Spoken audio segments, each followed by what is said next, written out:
ಮಾಧ್ಯಮ ಏನು ಅನ್ಕೊಂಡಿದ್ದಾರೆ, ಏನೋ ಆಗುತ್ತೆ, ಏನೋ ಆಗಿಲ್ಲ. That is routine. ಇದು ಆದ್ಮೇಲೆ ಬಹಳಷ್ಟು ಎಮ್.ಎಲ್.ಎಗಳು ಸಿ.ಎಂ ಅವರು ಭೇಟಿ ಆದ ಸರ್, ನಮ್ಮ ಮಂತ್ರಿ ಮಾಡಿ ಅಂತೇಳಿ. ಈಗ ಸದ್ಯಕ್ಕೆ ಮಾನ್ಯ ಮುಖ್ಯಮಂತ್ರಿಗಳು ಕೂಡ ಹೇಳಿದ್ದಾರೆ ಏನಂದರೆ, ಈಗೇನು ಸದ್ಯಕ್ಕೇನು ಇಲ್ಲ ಅಂತಲೂ ಕೂಡ ಹೇಳಿದ್ದಾರೆ. ಇವತ್ತು ಸ್ಪಷ್ಟೀಕರಣ ನೋಡಿದೆ ನಾನು ಯಾವುದೋ ಪೇಪರಲ್ಲಿ.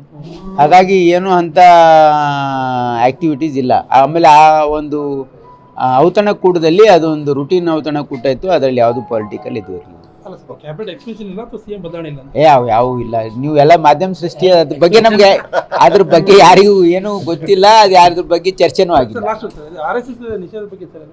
ನೋಡಿ, RSS ನಿಷೇಧ ಮಾಡಬೇಕು ಅಂತ ಪ್ರಿಯಾಂಕ್ ಹೇಳಿಲ್ಲ. ಪ್ರಿಯಾಂಕ್ ಅವ್ರು ಹೇಳಿದ್ದೇನೆಂದರೆ, ನೀವು ಸರ್ಕಾರಿ ಜಾಗಗಳಲ್ಲಿ, ಸಾರ್ವಜನಿಕ ಆಸ್ತಿಗಳಲ್ಲಿ ನೀವು ಚಟುವಟಿಕೆ ಮಾಡೋದು ಸರಿಯಲ್ಲ ಅಂತ ಹೇಳಿದ್ದಾರೆ ಅಷ್ಟೇ.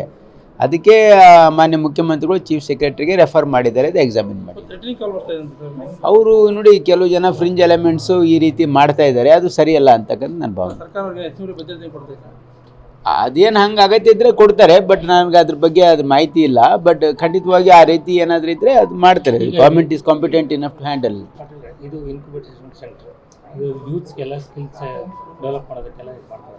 ಈ ಥರ ಸರ್ಕಾರದಿಂದ ಮಾಡ್ತಾ ಇದ್ದೀವಲ್ಲ. ನೋಡಿ, ಇಲ್ಲಿ ನಾವು ಒಂದು ಸ್ಕಿಲ್ ಪಾರ್ಕ್ ಮಾಡ್ತಾ ಇದ್ದೀವಿ. ಅಂದರೆ ಸಂಡೂರಲ್ಲಿ ಸುಮಾರು 300 ಕೋಟಿ ರೂಪಾಯಿ ವೆಚ್ಚದಲ್ಲಿ ಒಂದು ಸ್ಕಿಲ್ ಪಾರ್ಕ್ ಮಾಡ್ತಾ ಇದ್ದೀವಿ.